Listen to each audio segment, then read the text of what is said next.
The book Hebrews, part 280. I'm Professor Hannes Retinghuis of the First Assembly of Yahweh, South Africa, Pretoria, Montana, also international. Should you require any of the books which I've written, maybe the book Israel's Rapture, very important for the time that we are living in, which was also my doctoral degree several years ago.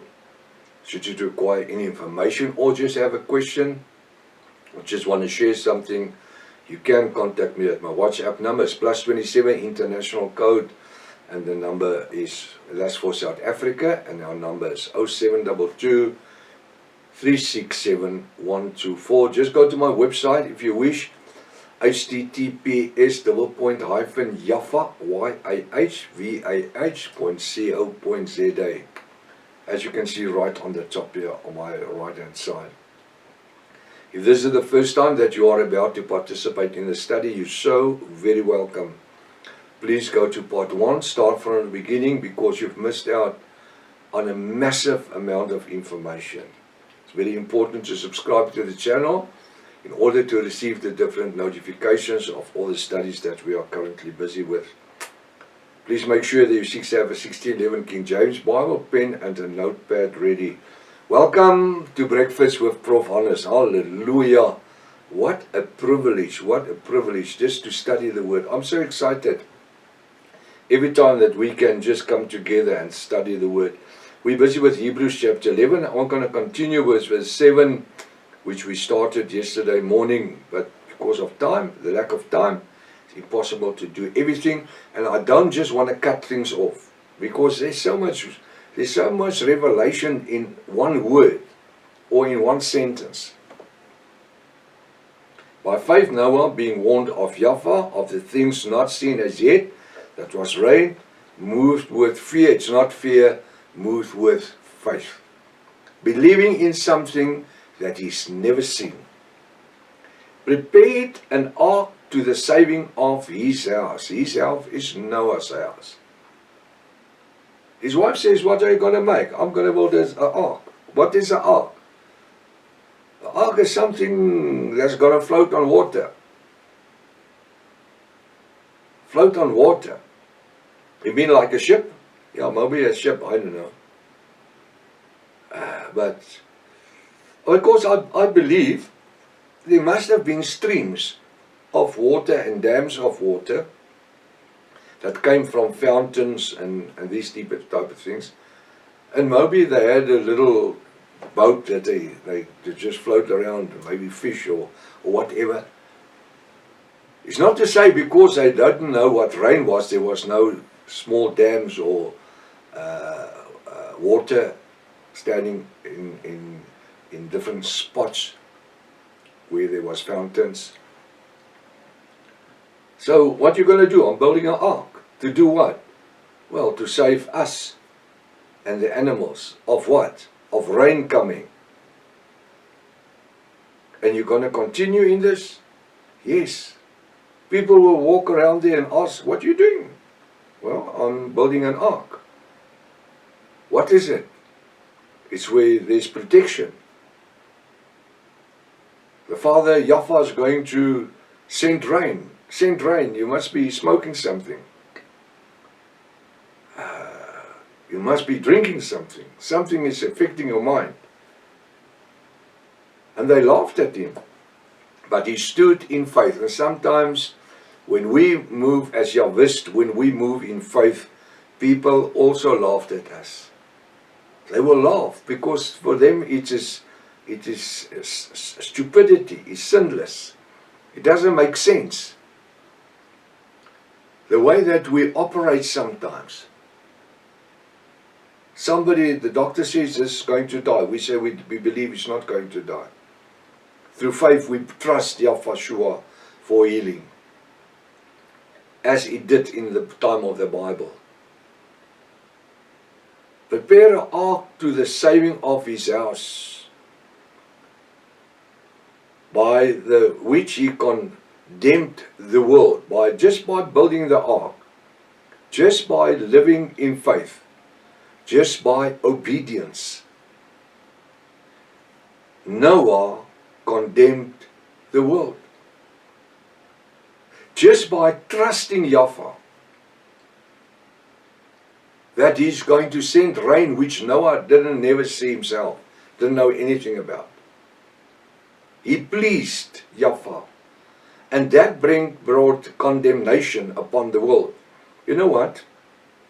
As Yahwist in this 21st century, living in the time of the eschatology, and that's why the eschatology to me is so very, very important. And our Bible college runs on eschatology. We have a 4-year diploma that we do, 3 years eschatology, 1 year theology. But it's not available in English on this stage. It's only my native language in Afrikaans for the last 15 years. We will come to the stage where we will bring the eschatology study also in English, and that it will be on internet for anybody to study. But believe in things that is not going to happen.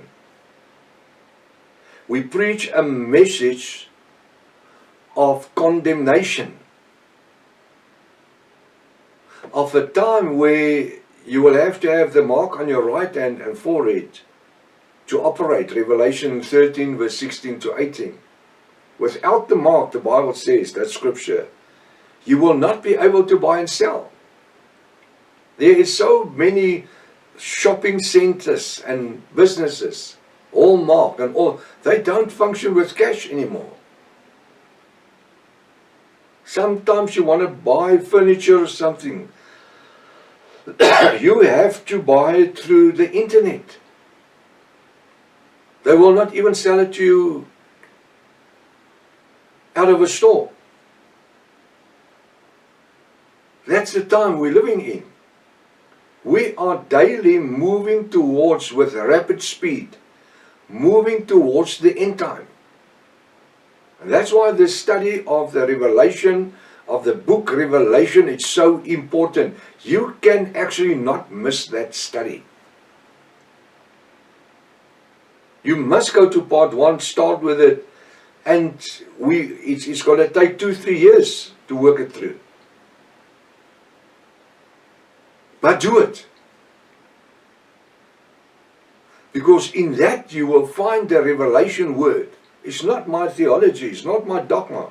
I've got nothing. For the last 28 years, I don't even belong to no denomination, organizations or anything. I'm not a Protestant or a Catholic or a Christian or anything. I'm a Yahwist, according to the word.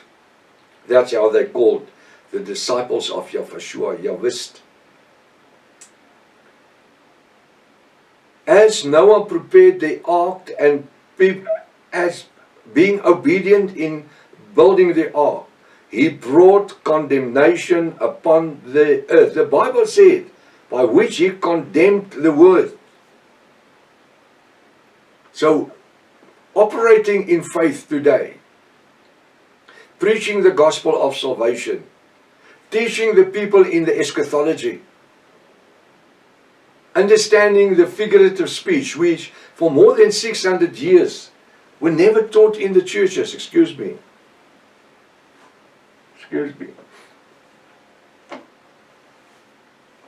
Things that for more than 600 years were never taught in churches now just fall into place when I talk about it.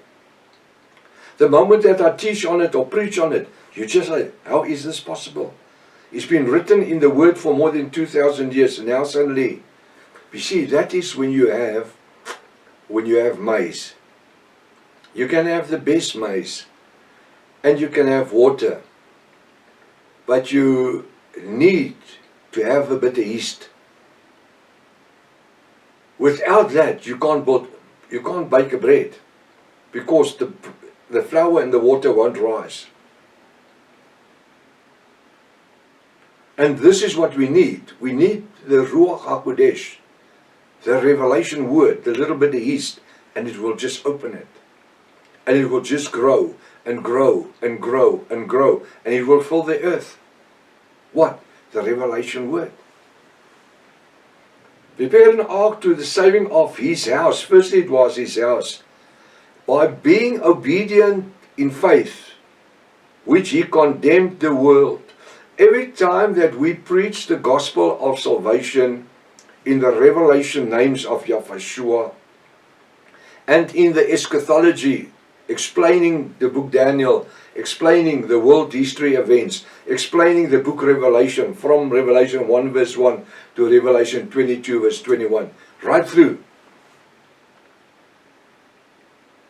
That is messages, it's studies, it's word, which is going to condemn the world.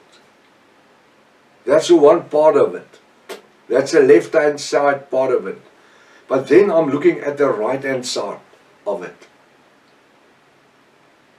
For them that accept the word, the revelation word, in truth, allowing the Ruach HaKodesh to infiltrate their soul's dimension, because we don't talk about the heart. It's my soul's dimension, my life, my body, my mind, my spirit. The moment that we preach this gospel about the end times and the things that's got to happen, and most of the time is completely different to what the internet is teaching. Why? Because the internet is made, it's been created to teach lies, because Satan's used it. He used the internet to create lies. It's a way that he can reach people that he formerly would have never been able to do. But the internet to us also is an instrument. The internet, Instagram, Telegram, Drawbook, Facebook, YouTube, all of them that we can use, the cell phones, we can use it to the glory of Yahushua. Spreading the gospel of salvation, spreading the message of truth, spreading the message of faith, as Noah believed, although he never saw rain. We believe, although we have never seen Yahushua. We have a promise that I am coming back. In the house of my father, as many mentioned, if it wasn't so, I would have told you so. He ascended into heaven. When I'm finished to prepare you a place, I'm coming back, so that you can be where I am. That is the coming, the parousia. That is not for the Antichrist people. It's not for anybody else. It's for the bride. 7 years, 105 days later. Where do I get that? Daniel 12 verse 11. 1,290 days. Plus Daniel 12 verse 12. 1,335 days. In total, 2,625 days. 7 years and 105 days. From where the coming has happened, the parousia, to the battle of Armageddon. Also, the rapture has taken place just before the battle of Armageddon. Then the battle of Armageddon, the end of the world. Hallelujah. I'm so privileged. We are so privileged that we can study the word and understand the word, where Yahweh, through the Ruach HaKodesh and the blood of Yahushua, reveals himself unto the bride of Yahushua. In this modern age where we are living in, we are to be a testimony, because every time that we are a testimony, we are actually telling the world, we are condemning the sin that you are doing. We are condemning the sin that you are living in. Listen what it says. He prepared an ark for the saving of his house. That was for Noah, by which he condemned the world. The fact that he started in faith building that ark, he condemned the world, and becoming heir of the righteousness which is by faith. He was not the heir of faith, of righteousness. He became it in believing Yahweh. We, teaching and preaching the eschatology, the word, the revelation word, living in faith, functioning in the Spirit, we becomes heirs of the righteousness, hallelujah, of Yahweh our Elohim through faith. in the revelation names of Yahweh, Yahweh our Elohim, and the Ruach HaKodesh. We are functioning. We are stronger than you can believe. Not in ourselves, but in the righteousness. Why? Because we became heirs. We were not heirs. We were Gentiles. We were lost. We were sinners. But by grace we are saved. We came to repentance. We were baptized in the name of Yahweh to the remission of sin. The old person of sin was buried. We immersed as bride of Yahweh, teaching and preaching the gospel of salvation unto a lost world, believing that the coming is just about to happen, the signing of the final covenant, the final peace covenant. It's not this thing that happened with President Donald Trump and whatever. It's not what happened with Israel. That is not. It's not the right parties according to the Bible. But we as bride knows what must happen according to the revelation word of Yahweh. Now the weekend is right upon us. We have something to do. We need to function in faith this weekend. We need to operate as heirs of the righteousness of Yahweh our Elohim, Yahweh, through the Ruach in faith, trusting Yahweh and believing for things that we never did. Enjoy the weekend. Till next week, if Father's will. Maranatha. Yahweh is coming back again. Hallelujah.